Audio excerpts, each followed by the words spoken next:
Assalamualaikum warahmatullahi wabarakatuh. Perkenalkan saya Irfan Audah SPDI, guru mata pelajaran PABP di SMA Negeri 1 Cisayong, akan menyampaikan materi mengenai meraih kedamaian dengan mujahadah an-nafs, husnudzon, dan ukhuwah Islamiyah. Yang pertama, mujahadah an-nafs. Kata mujahadah an-nafs ini terdiri dari dua kata, mujahadah dan an-nafs. Mujahadah itu berasal dari bahasa Arab, jahada yujahidu mujahadatun, yang artinya mencurahkan segala kemampuannya. Atau juga bisa berarti bersungguh-sungguh. Sedangkan an-nafs artinya jiwa, nafsu, atau diri.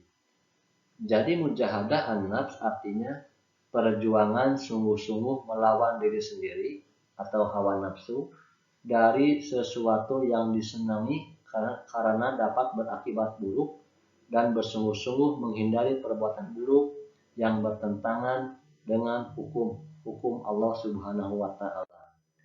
Mujahadah an-nafs juga bisa diartikan pengendalian diri atau kontrol diri, yaitu menahan diri dari segala perilaku yang dapat merugikan baik diri sendiri maupun orang lain, seperti sifat malas, boros, dengki, dan lain-lain. Al-Quran sudah menjelaskan bahwa setan adalah musuh manusia, karena setan senantiasa menggoda manusia supaya terjerumus dan masuk ke dalam neraka. Maka dari itu, manusia hanya bisa mengontrol diri ataupun meminimalisir hawa nafsunya supaya tidak terjerumus kepada hal-hal tersebut. Manusia yang dapat mengontrol diri, mengontrol amarahnya, mengontrol hawa nafsunya, Allah mengatakan bahwa yang demikian berhak atas jannah. Pada surat At-Taubah ayat 111 mengatakan, A'udzubillahi minasyaitonirrajim. Bismillahirrahmanirrahim. Innallaha ashtara minal mu'minina anfusahum wa amwalahum bi anna lahumul jannah. Sesungguhnya Allah akan membeli atau membarter dari seorang mukmin itu hawa nafsunya, dirinya, dan harta kekayaannya menjadi milik Allah. Sehingga mereka yang demikian, yang bisa mengontrol dirinya, mengontrol hawa nafsunya, kemudian memberikan harta kekayaannya menjadi milik Allah, maka berhak atas jannah. Kata mujahadah juga sering dikenal ataupun terngiang-ngiang di antara kita karena katanya mujahadah, dari kata jahada, yujahidu, mujahidun, atau jihadun. Itu bisa berarti dikatakan perang melawan diri sendiri. Kalaulah dulu ketika zaman Rasulullah dikatakan perang ini, dikatakan jihad ini adalah secara fisik melawan umat atau orang-orang kafir. Maka pada saat ini perang tersebut hanya berlaku, yaitu memerangi diri sendiri. Rasulullah mengatakan, raja'tu min jihadil asghar ila jihadil akbar. Perang yang dilakukan oleh Rasulullah seperti perang Badar itu dikatakan perang yang kecil, yang asghar, ila jihadil akbar, dan sesungguhnya akan kembali kepada peperangan yang sangat besar, yaitu perang melawan diri sendiri, perang melawan hawa nafsu. Maka pada surat At-Taubah ayat 111 dikatakan fayaqtuluna wa yuqtaluna. Itu berarti mampu, kalau dulu itu mampu membunuh dan siap dibunuh di medan perang. Pada saat ini ayat tersebut bisa diartikan mampu membunuh hawa nafsu dan siap dibunuh hawa nafsu. Dengan kata lain, bahwa siap membunuh dan mampu dibunuh itu, mampu membunuh dan siap dibunuh itu adalah hawa nafsunya. Contoh, ketika kita menasehati orang yang salah atau menegur orang yang salah, itu ketika kita harus mampu menegur, harus mampu menasehati, harus mampu memberi tahu. Dan kita pun sebaliknya, ketika kita berbuat salah, berbuat kesalahan, ketika orang lain menegur kita, menasihati kita, memberitahu kita, kita juga harus siap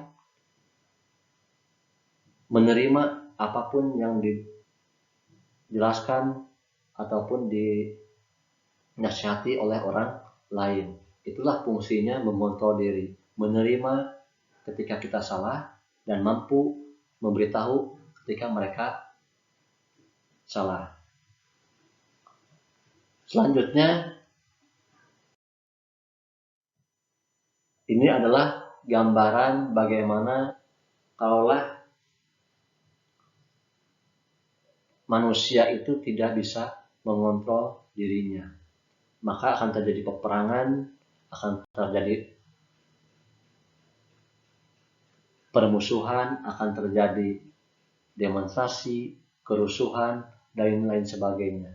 Justru dengan mujahadah an-nafs, kita bisa mengontrol diri, kemudian juga bisa menciptakan kedamaian, bisa membuat prasangka kita menjadi prasangka yang baik terhadap orang lain, dan yang tentunya suatu saat nanti ketika sudah bisa meminimalisir, bisa mengontrol diri, kemudian juga bisa berprasangka baik, akan membuat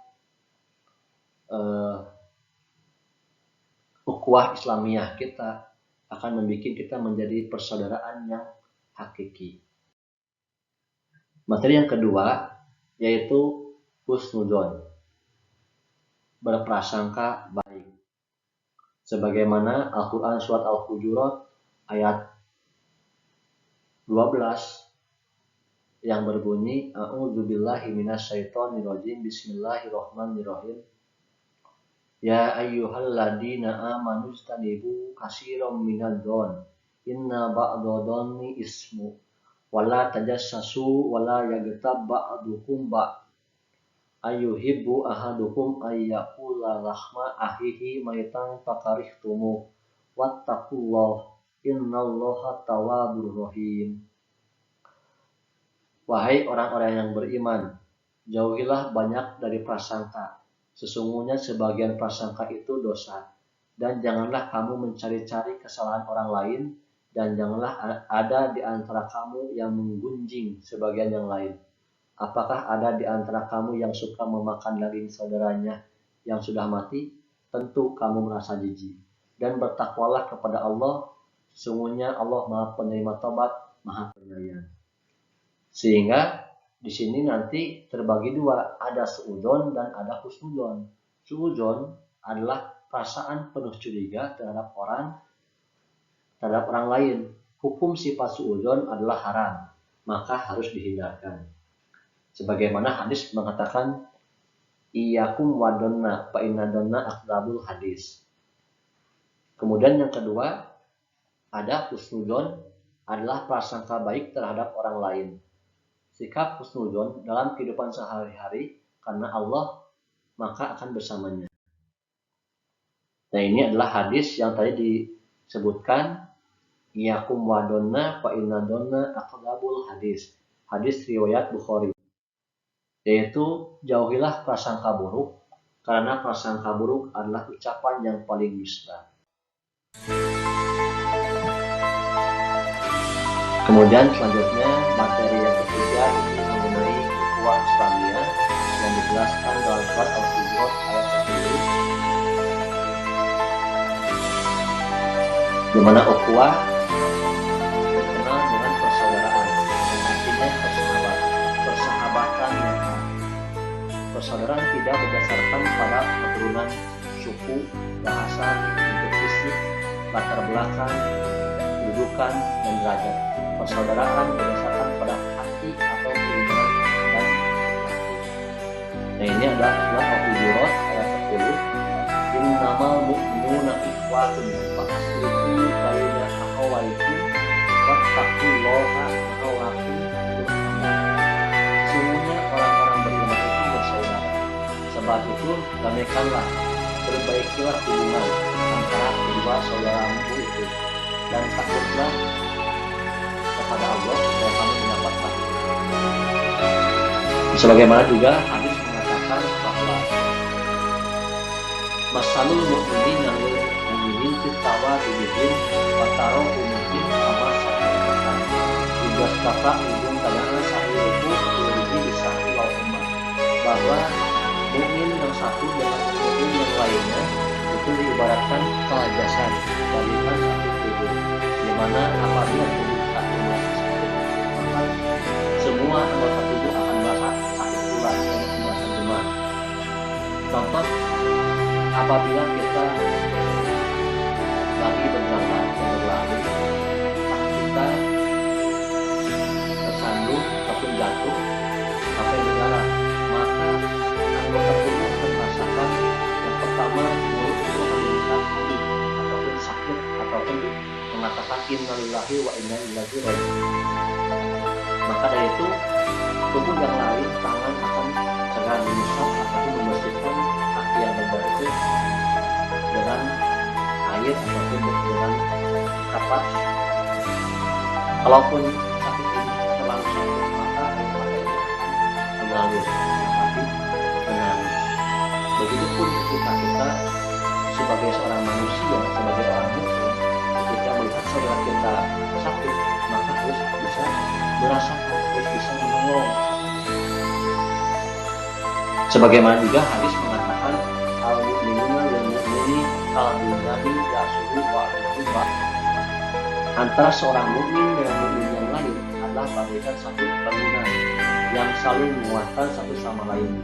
Di mana bangunan kalaulah fondasi ini ada sangat kurang ataupun kurang semen, kurang tanah ataupun tidak kurang dari bahan yang lain, maka fondasi ini tidak bisa menopang berat dari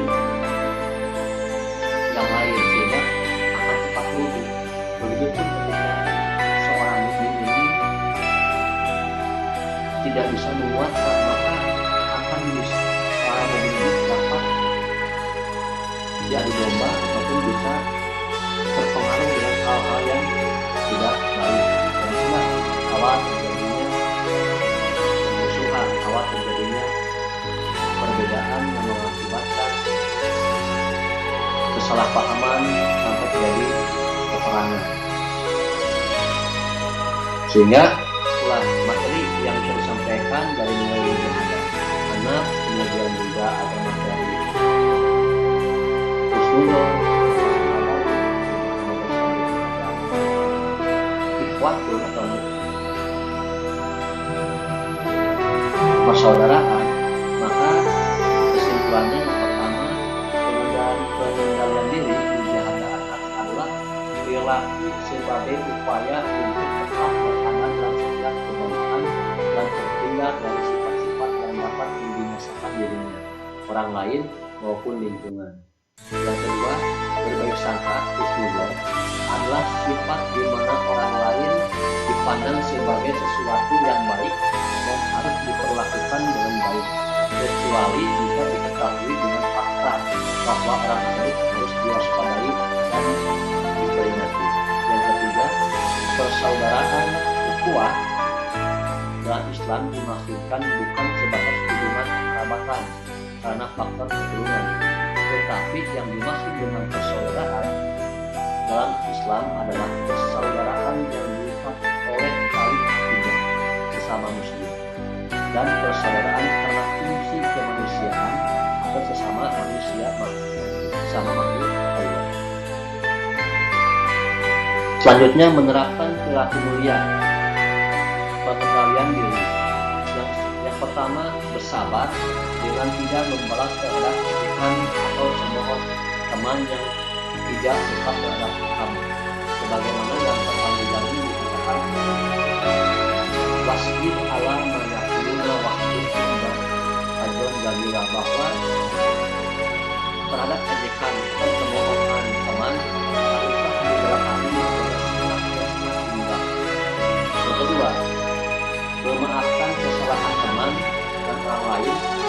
berbuat aniaya. Yang ketiga, ikhlas terhadap segala bentuk cobaan dan musibah yang menimpa dengan terus berupaya memperbaiki diri dan diri. Yang keempat, menjauhi sifat dengki atau iri hati kepada orang lain dengan tidak membalas demikian. Yang kelima, mensyukuri segala nikmat yang telah diberikan Allah SWT kepada kita serta tidak merusak nikmat tersebut, seperti menjaga lingkungan agar selalu bersih, menjaga tubuh dengan merawatnya, berolahraga, mengkonsumsi makanan yang halal dan sebagainya. Dan yang terakhir, menerapkan perilaku mulia. Yang kedua, menerapkan perilaku mulia prasangka baik untuk tujuan. Yang pertama, memberikan apresiasi atas prestasi yang dicapai oleh teman atau orang lain dalam bentuk ucapan atau pemberian diri. Yang kedua, menerima dan menghargai pendapat teman atau orang lain meskipun pendapat tersebut berlawanan dengan keinginan kita. Yang ketiga, memberi sumbangan sesuai kemampuan kepada peminta-minta yang datang ke rumah kita. Yang keempat, turut serta dalam kegiatan-kegiatan sosial baik lingkungan rumah, sekolah, ataupun masyarakat. Yang kelima, mengerjakan tugas-tugas yang diberikan oleh guru dengan penuh tanggung jawab. Dan yang terakhir, menerapkan perilaku mulia yaitu ukhuwah Islamiyah atau persaudaraan. Yang pertama, menjenguk, mendoakan, membantu teman atau orang lain yang sedang sakit atau terkena musibah. Yang kedua, mendamaikan teman atau saudara yang berselisih agar mereka sadar dan kembali bersatu. Yang ketiga, bergaul dengan orang lain dengan tidak memandang suku, bangsa, budaya, dan agama yang berbeda. Yang keempat, menghindari segala bentuk permusuhan, tawuran, ataupun kegiatan yang dapat merugikan orang lain. Yang kelima, menghargai perbedaan suku, bangsa, agama, dan budaya teman atau orang lain. Demikian video pembelajaran PABP kelas 10 semester 1 materi mujahadah, anak, husnudon, dan ukhuwah Islamiyah. Terima kasih. Assalamualaikum warahmatullahi wabarakatuh.